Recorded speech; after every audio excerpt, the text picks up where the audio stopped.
Hey guys, so today we're going to be talking about surface area, and our learning target for today is I can calculate the surface area of a rectangular prism.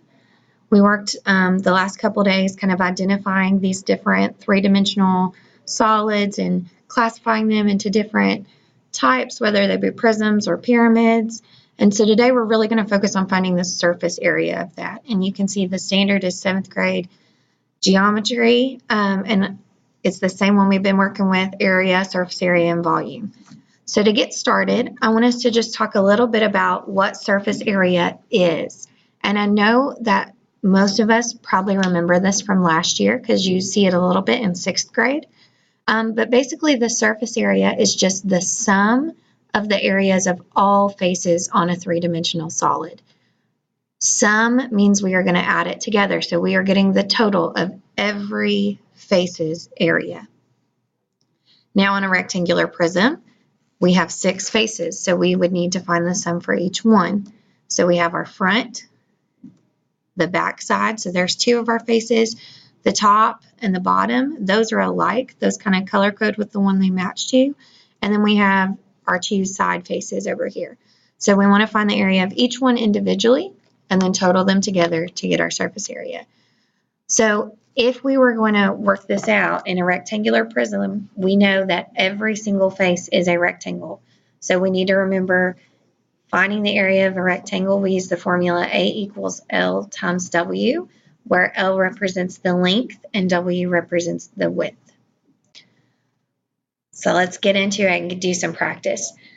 Before we start with an example, I want to talk about the steps that we're going to take just a little bit. So the first thing that we want to do is find the area of each of the faces. In this case, we should find 6 areas. But like we looked at the picture, some of those match up, so we can save ourselves a little time. And we'll do that here in just a second. The second thing we want to do is add all of those together to get the sum. That way I find it for every single surface on the figure, not just the ones that we can see when we're looking at it from a certain angle. And then the last thing that we want to remember is to make sure that we put the correct units on our answer. Surface area is a type of area, and we know that anytime we are working with area, we have to square the units. That is going to be true with surface area as well. So let's look at an example. We want to calculate the surface area of the rectangular prism below. We see that we have this rectangular prism. It has measurements for each of these side lengths for us here. We see that it's 8 inches long, 5 inches wide, and 4 inches tall. So looking at that, the first thing that I'm going to do is I'm going to just start with the top and the bottom. So I highlighted those so we can kind of get a better idea of what it looks like. And if I'm just looking at those rectangles, I notice that they are the same size as each other. So if I want to find the area of the top and bottom, I can find the area of one of them doing length times width. In this case, we have a length of 8 and a width of 5. And then I can just multiply that area by 2 since I have 2 that are the same size, same shape. So if I do that and I plug in what I know, then we have 2 times the quantity, 8 times 5. 8 times 5 represents the area of one rectangle. So in this case, all we have to do is solve to get the area, follow order of operations. 8 times 5 gives us 40, and then 40 times 2 is 80. Notice that we have inches squared because we're finding the area. So 80 inches squared is our total area for both the top of the shape and the bottom. But that's only 2 of our sides, or 2 of our faces. So we need to make sure we do the other 4 faces before we can get our total. So I'm going to work with the front and the back. We can do it the same way. They're both rectangles, so we use length times width. There are 2 of them that are identical in size and shape, so we can just multiply that by 2. The length here is 8 and the width is 4, so we do 8 times 4. That gives us 32 inches squared. Multiply that by 2 since we have 2 of them, and we get 64 inches squared.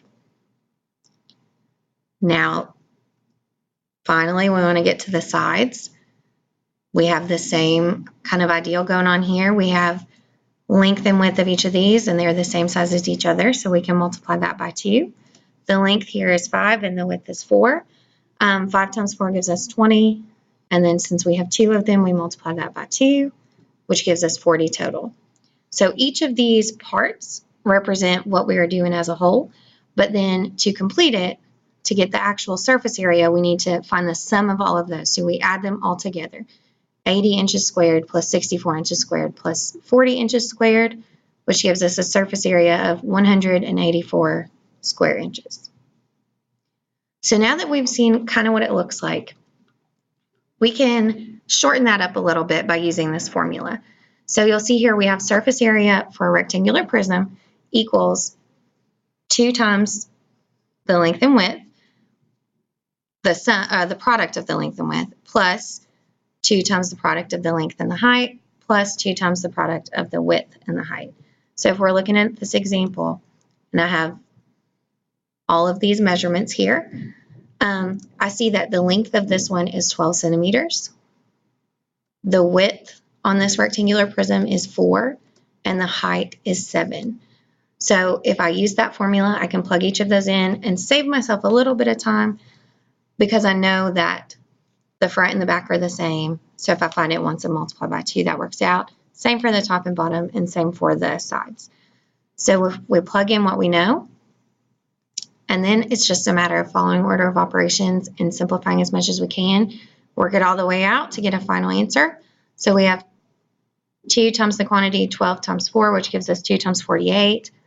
You can see we did 2 times the quantity of 12 times 7, which gave us 84. The quantity of 4 times 7 gives us 28. If we double each of those, since we have 2 of the same size faces, and then we add all of those together, do not forget to put your units at the end. It is area, so we square those. So on this one, we get a total of 320 centimeters squared.